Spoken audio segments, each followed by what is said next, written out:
Hello there, welcome back to this video. In this video I'm gonna show you how you can make it continue in ChatGPT. Suppose you want to generate a script like write me a script about uh, yeah, and write it in 1000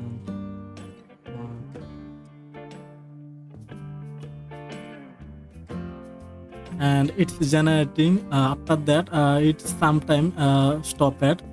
So what happened after that? So you can do continue it, like it automatically stop it.